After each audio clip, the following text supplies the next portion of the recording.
Welcome to Unlocking Potential, a Red Door Pediatric Therapy podcast. We're your hosts, Heather and Kelli. With master's degrees in speech-language pathology and decades of pediatric experience, we've been the co-owners of Red Door Pediatric Therapy since 2006. On this podcast, we share stories and strategies that can unlock the potential of functional, behavioral, emotional, and social development in children today. Today's guest is Sara Erickson, occupational therapist at Red Door Pediatric Therapy.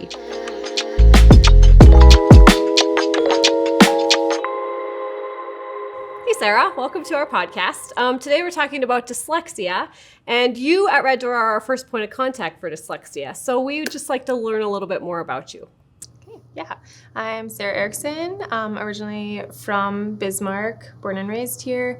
I've been with Red Door for a little over 8 years now, primarily an occupational therapist, but as you mentioned, I'm also our dyslexia specialist. So I work with a lot of the families who call and have questions about potential dyslexia, the testing process, and then just working with the team to kind of collaborate and meet with the families afterwards too. Awesome. Let's dig into that. Let's start at the beginning. What is it? What's dyslexia? Yeah, dyslexia is a language processing disorder that is neurological in origin, and it affects one's ability to read, write, and spell. There is a high genetic component to it, so oftentimes when we're diagnosing kids with dyslexia, families will be like, oh, I recognize, some of these characteristics in myself too, even if they weren't formally diagnosed. But there definitely is a big genetic component with dyslexia as well.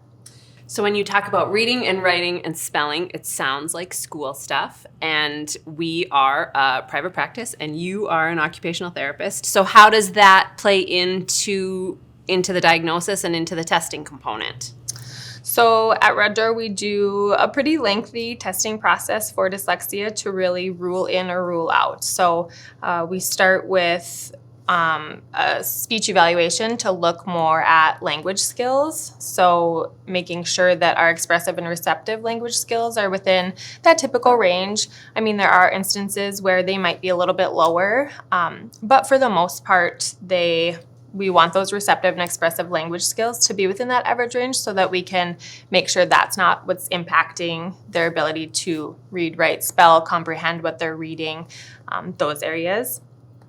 And then we look more at the visual perceptual skills and their writing ability through an occupational therapy evaluation, which dives deeper into, are we sure that they're processing visual information correctly? Is that impacting how they're reading, writing, spelling? So we look at those skills because that lets us know that it's not a visual perceptual difficulty that's impacting those reading and writing skills as well. We look at left-right reversals, and that times often is a little bit lower or below average or difficult for them. Sometimes the scores are within that average range, but we're still seeing them using compensatory strategies or, there's a discrepancy between their other skills and their ability to distinguish left, right, or reversals in numbers and letters. Mm-hmm. Sure. So you basically rule the speech stuff out, the occupational therapy stuff out, so you can kind of hone in on if it's actually dyslexia. Yep. And So there are a lot of different professionals that can be involved, I'm guessing. So how are educators providing strategies versus like a speech therapist would versus what an occupational therapist would target? So, the big part is really the assessment piece and figuring out for sure if it is dyslexia. Mm-hmm. And then from there are a lot of things that can be done in the school setting, educational accommodations for writing. So maybe they have a helper that helps them take notes, or maybe they have their notes typed out for them. Even just more time for taking tests because they'll need a little bit more time to process the written information and read and kind of comprehend what it's asking. For homework, a lot of times just decreasing the amount that they are given. So if everybody else has 10 problems, maybe they have 5. A lot of times these kiddos are working overtime. I mean, they're spending so many hours a night doing homework that they can't be a kid. And so it's not for lack of trying. I mean, they're wanting to do well and they're trying really hard. It just takes a lot longer. So what are the primary brain differences for kids who have dyslexia? When I hear you talk about visual, perceptual, and the processing part, what does that kind of look like as opposed to someone who has a more typical developing neurological system? Yeah. Typically, we process language in the left side of our brain. And for individuals with dyslexia, a lot of times that right side of the brain is helping. And so we also look at, okay, are both sides of the brain communicating well together? Because if not, if our left side is processing that language and our right side is also helping, this information is already confusing for them. And so if they're not communicating well together, then it's going to be even more confusing. Sure. So those neurological pathways are maybe taking a little bit longer way to get there and then produce things, which would explain, I guess, why the processing time and everything takes a little bit longer. Yep, It's exactly. fascinating. Yeah. What are some things that parents can look for, and at what age should they look for them? So really, you can start seeing characteristics or red flags for dyslexia as early as preschool age. When we think about learning the alphabet and the sounds that letters make, a lot of times that will be a little bit trickier for these kiddos. Hard time memorizing the alphabet. Maybe they miss some letters, or they have to stop and think, oh, what's next? Or they have to recite it in their head.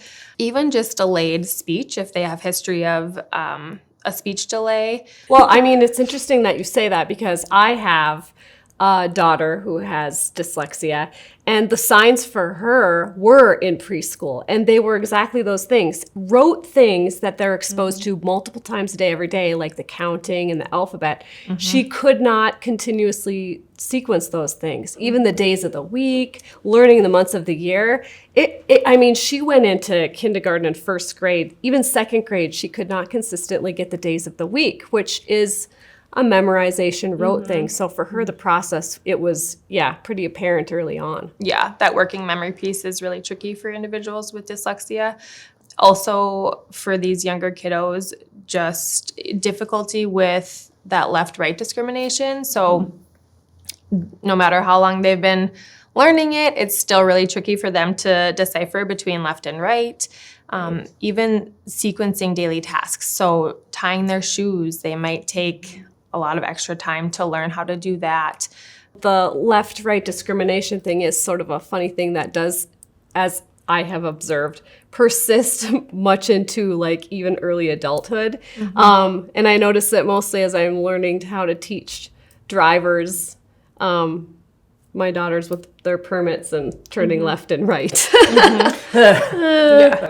Yeah, those directionality concepts can be really difficult. So whether it's left, right, above, below, and front, behind, just directions in general. So even in adulthood, we might notice dyslexia with characteristics such as maybe they get lost or can't follow directions on a map, or, a lot of times there's still difficulty with that left and right discrimination. They'll get it, but they have to stop and think about it a little bit more. And even some confusion with B and D and some of those letter reversals still happens in adulthood, if they're more sick or stressed, or I think functionally throughout daily life, they manage, but it's just a little bit trickier.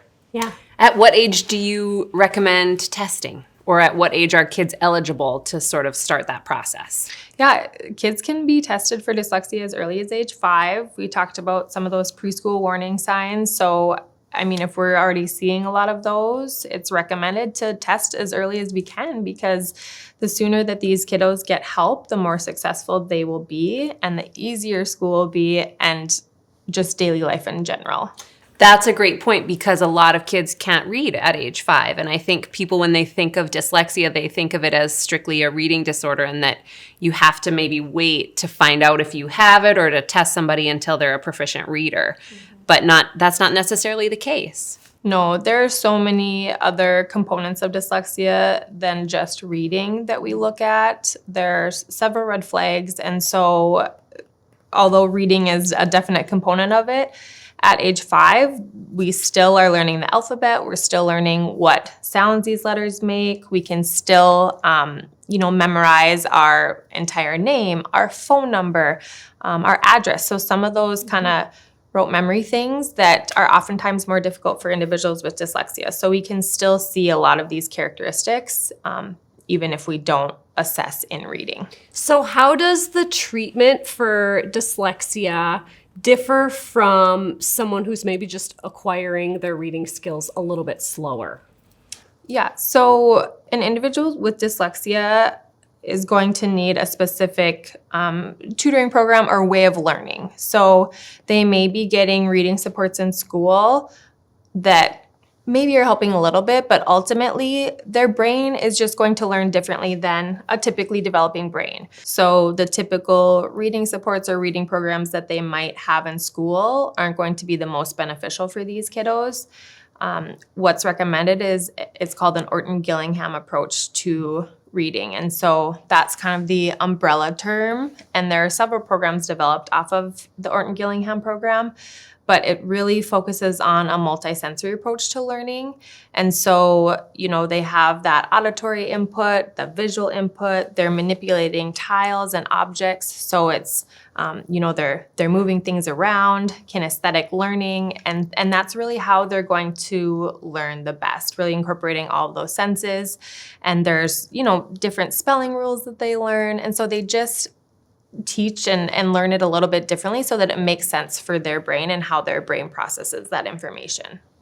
We talked a little bit about that testing can start as early as age 5. If we have a parent watching or listening and they think, well, my kid's 12 and I'm a little bit concerned about dyslexia and I have been this whole time, but I didn't know all of the things you just said. How does that what are some signs that you might see in an older child? Yeah, so if you look back at their history and when they were growing up, you're probably going to be able to recall learning the alphabet was tricky. Maybe we still have difficulty recognizing what sounds letters make. But when we think about some of those older kids, really, we're going to notice that it's impacting their schooling. So are they having difficulty with subjects other than reading and writing? Is it impacting math skills? So we look at, typically when we are younger, so kindergarten, first grade, second grade, we're learning to read. Mm-hmm. Around third grade is when kids start reading to learn. So they are reading the information and they're expected to learn it by reading. Mm-hmm. So at that point, a lot of times kids will get by or do okay until that third grade point, but that's when you're probably going to notice more difficulty and more struggling with, maybe it's just taking them more time, or they're really maybe having more negative feelings about school and their self-esteem. Some other things we look at are just those reversals. So reversals are age appropriate until after first grade or 2 years of learning exposure. Mm-hmm. But if they're still kind of carrying on after that point, that's a red flag or concern that there's something else maybe going on that's impacting these skills. So if a parent is concerned and they make contact for an evaluation, what does that evaluation process look like for them in our setting?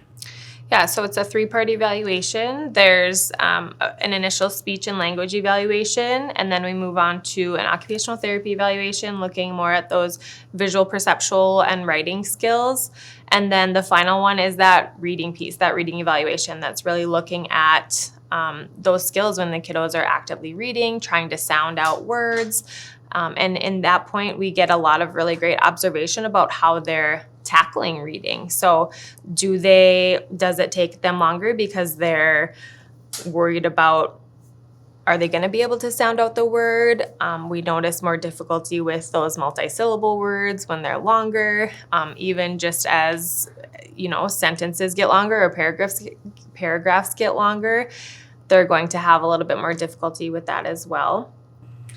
The dyslexia evaluation at Red Door is one of our most extensive evaluations. And so how do you convey or explain that information to parents once the evaluation part is done? Yeah, so the evaluations, as you mentioned, are very extensive. And so during the 2 or 2.5 hour time slot that these kiddos are at Red Door, it is testing. We're doing assessments. And so there's not really much time to touch base with families, do any of the scoring. And so that kind of happens behind the scenes after the fact. We collaborate as a team to really determine if it is or if it isn't dyslexia, and regardless, what the next steps are for moving forward. And then after that, we sit down with the parents and we go over everything. We go over all of the testing results, what it means, what can be done, what recommendations are. If it is dyslexia, what resources we have for them. If it isn't, maybe we're referring for something else, or maybe we're just initiating speech and OT services too. So dyslexia has a writing component to it. So what part of the writing, when you're doing the evaluation, where does that piece fall? So that's within the occupational therapy evaluation. And, typically with dyslexia, you will see what's called dysgraphia, which is that difficulty with writing. And so things we're looking for are we noticing reversals in their writing? The B's, P's, D's, P's and Q's, sometimes numbers. And then we're also really just looking at functionally, how are they doing it? Is it very effortful for them? Is it taking them a long time? If they're copying from a board, is it one letter at a time? Or can they look at the sentence and then write it down? A lot of times they have to do one letter and then they might get lost and miss some words or miss a full line. We look at spacing and sizing. Are they using the margins of the page well? That can be really difficult for individuals with dyslexia or with dysgraphia. And then even capitalization. So oftentimes we're going to see these kiddos using capital letters inappropriately or in incorrect places. Or not at all. Or not at all. But oftentimes they use it more as a compensatory strategy. So an uppercase B looks less, a B and a D that are uppercase are less confusing than a B and a D that are lowercase. And so oftentimes they'll compensate by that left-right confusion by using those uppercase letters maybe in the middle of a sentence. Oftentimes we might see that they're missing punctuation. I already touched base on the spacing. Their pressure might be really hard, and even just the letter formation. So typically we start letters at the top, and there's a certain way that we form letters. Individuals with dyslexia start them differently every time. They might start them from the bottom, the middle, and so we can just kind of tell when we're observing them writing that this is a little bit trickier. They're having to think about it more. It's not automatic for them. So it makes writing really hard for them and probably not super preferred.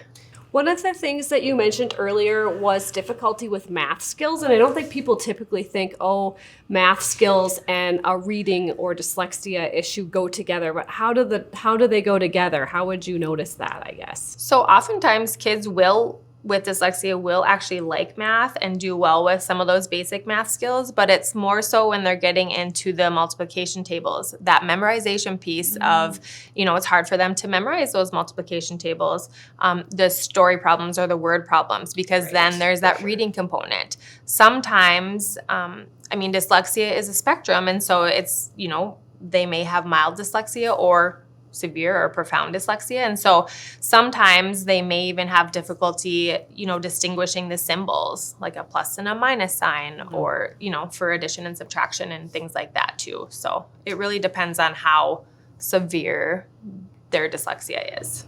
Sara, thank you so much for joining us today. You were a wealth of information, and it's so great that our community can access this information, because this is something that affects a lot of kids, I think.